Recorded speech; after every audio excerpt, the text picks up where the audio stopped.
Welcome back to another episode of Between Two Clouds. I'm your host, Danny Hunt. Our guest today is Jesse Worobel. Jesse is the VP of the private equity practice here at Opex Technologies. Jesse, welcome to the show. Danny Langley Hunt, my man. Feel like I'm getting together with an old college buddy. I instantly regret sharing my middle name with you just before the show. I understand where that question came from now. I got to use it against you. I love you. No, it's awesome. Glad you're here. Brother? I'm good. Awesome. Let me put on my spectacles so I can see you. Yeah, no, you're good. You're good. So, speaking of names, who is Jesse? Yeah, a good human. See if my wife agrees with me. Who's Jesse? Man, I've had an interesting run. I came into this space in a unique way, as you know, but came out of college, wasn't sure what I was going to do. Like a lot of people, short story, ended up working for a pretty high powered sales team out of Chicago. Thought it was the best thing ever until it wasn't. Bernie ran that thing to the ground. FBI came in and I found my way traveling west, young man, to find a new gig. So I did that for a couple of years. And then did a long run in the energy industry, mainly around fossils and oil and natty, all around proprietary data, trade application, trade platforms, and worked on trading floors a lot. And then kind of slowly worked my way back into pure play technology role and knew what was happening in this space. Been at it now here for over 6 years.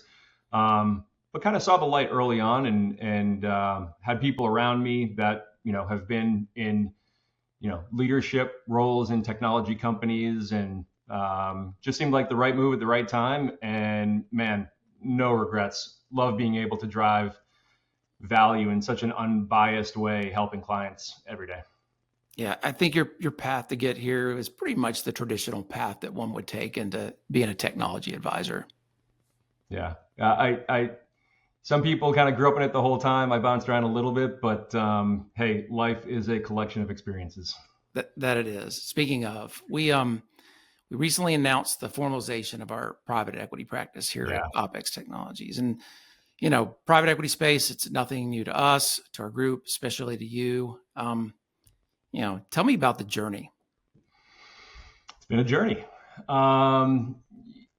First, why, I guess, I love a good challenge, Danny, and it's been a challenge in a good way, in a really good way. There are some reasons why we collectively thought this was a good path for Opex. It's an area that I believed wasn't necessarily being addressed from a TA, a trusted advisor perspective. It certainly was from the likes of the big consulting shops. But, and I think there were a few groups maybe out there doing it, but, I'm talking with, our CEO, Courtney, and the leadership team and saying, I think there's viability in this if we want to make a concerted effort and make a commitment, financially, make a commitment in terms of expectations and the time frame it takes to do this correctly. Then we should do it. And we did. We came to a yes. And I mean, look, it's been over 4 years of pushing the snowball uphill, so to speak. And that really all boils down to doing what is really core to Opex as a business. You certainly know this, and our clients do.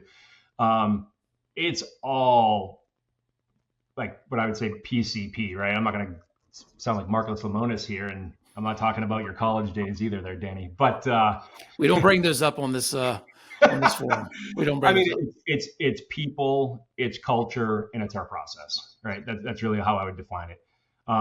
We're not in this business to earn a deal, so to speak, or at least that's how I position it. We're here to really earn respected trust in relationships.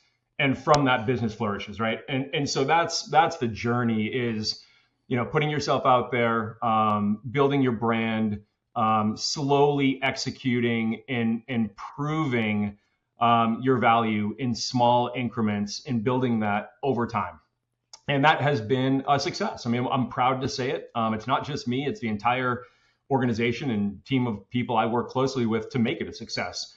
And you look, plenty of great failures we learned from, and a ton of successes, right? And I think at the end of the day, what I learned in this process, I can talk for hours about it, but it's really about the Opex team. Yes, I'm driving this from a PE perspective, but it's about us driving, education and thought leadership into these practices at the fund level, right? And yes, these firms have really smart people. And look, if you go back 10 years, they weren't really operating partners. 10, 15 years. Now you have operating partners, and they're not just generalists. And you have practitioners in certain areas, and now IT and technical skill sets are starting to come into that operator role. And so, I like to come in and really start at that level and bring as much education and thought leadership I can to that individual or that team at the PE level, so that they can go and continue to be really successful doing what they do best, and why they won that particular portco and why they were able to acquire it, and go support them. And from there, it flourishes. Sometimes you're working through the operator. Sometimes you're working directly with the PE firms. Sometimes they have IT resources. Sometimes they don't, depending on whether it's a $50 million company or a $2 billion company. So just learning how to navigate and get the support around you, both from the client perspective and internally, and making sure you're driving small bits of value along the journey that we've been on. And it's been exciting, and there's nothing more rewarding when you get the feedback from the clients that are really thanking you for helping them be successful as operators to drive value to the portcos. Because all about the end of the day, it's driving that value. It's figuring out where IT transformation projects fit operationally, technically, financially, and how it impacts things around the free cash flow or the EBITDA margins for that business, and prioritizing all that. So it's been a lot of fun. I enjoy it every day. So a couple of comments that you mentioned, and you started with pushing a snowball uphill and enjoying a challenge. I enjoy a moderate challenge. The analogy of a snowball uphill doesn't sound like one that I'd necessarily chase after. I'll generally ask folks to share either a success story or a horror story. I'm going to let you pick. In that 4-year journey, anything in particular that you learned along the way that you'd be worth sharing here today? Oh God, I mean, plenty of small failures, which are the best things ever because you capitalize on those.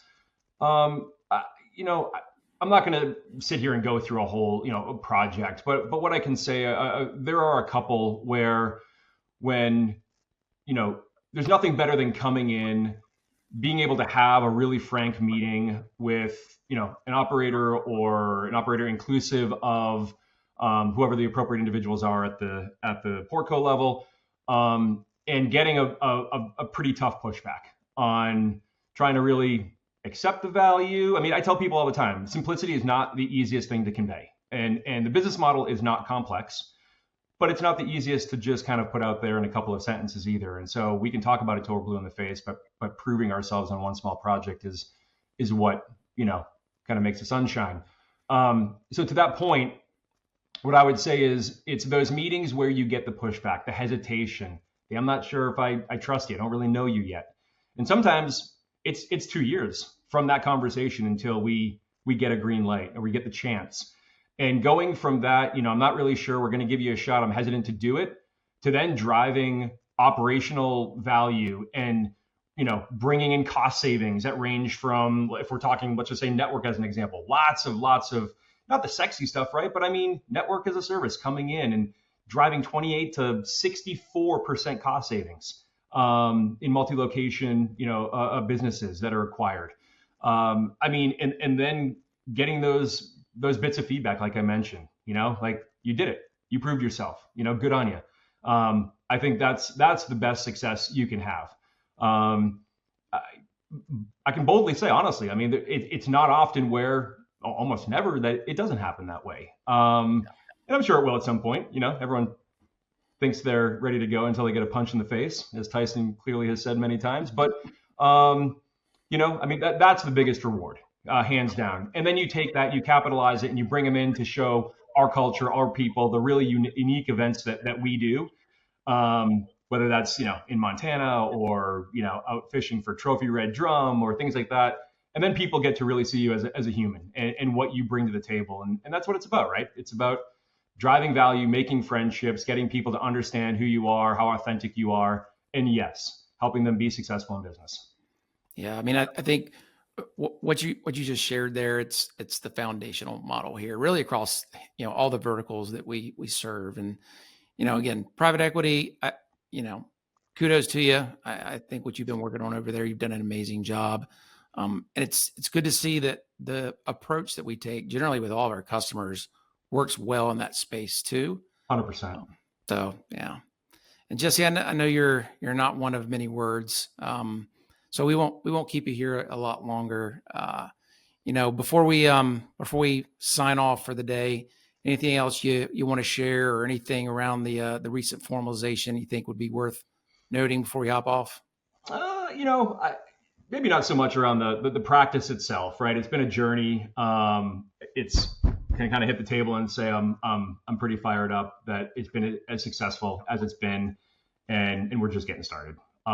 So if you're watching this video, if you're unsure, if you're hesitant, let's get on the phone, let's talk it through. Let me prove some value to you. Let the team prove some value to you. We've grown this to a really sizable practice, and we're excited about it.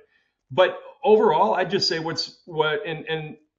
I've got my next blog coming out, I think next week. We'll get it out there. But just taking a look back recently on the evolution of the whole trusted advisor marketplace, going back to mid 2009-ish, and I just think it's incredible to see the growth of this trusted advisor segment of the marketplace. I think the numbers out there is that within the TA community, the Opexes of the world, we're going to see close to $100 billion of money moving through that channel in the next 5 to 8 years. That's incredible growth. Just when 5 years ago, I think it was, $2 billion, 4 billion. And so who wins in that scenario, right? You say the soundbite and it's like, oh, well, great for Opex or great for the TS. No, but what's amazing is it's great for everybody. It's a win-win-win. It's great for the client to get that completely unbiased, kind of data-driven, tribal knowledge view of what's available in the market and how rapidly it's changing. It's a win for the provider, who knows that they're being ethically pitted and vetted against their competition, and how important it is to know that when they win, they won for all the right reasons, because we were doing our job as trusted advisors, and certainly for us, for driving value for the customer. In a model that is pretty interesting, right? It's not a rev share model. It's not a cost savings model.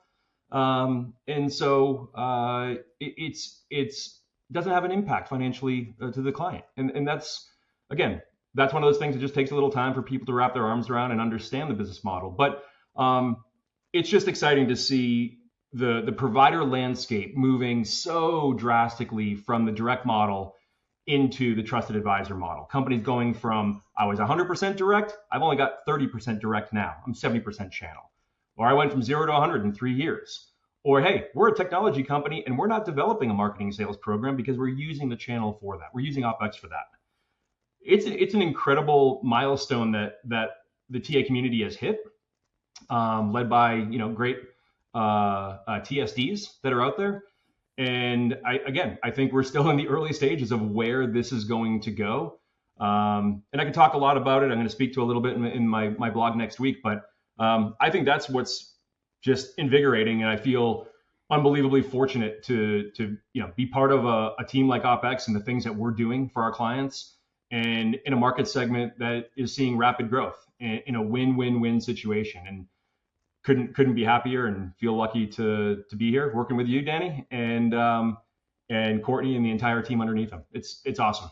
Yeah, great group of folks. Very well said, Jesse. I think you captured it well, and I've certainly enjoyed working with you. I enjoyed the time today. Appreciate you coming out, even though you did share my middle name. But no, seriously, thanks again, Jesse.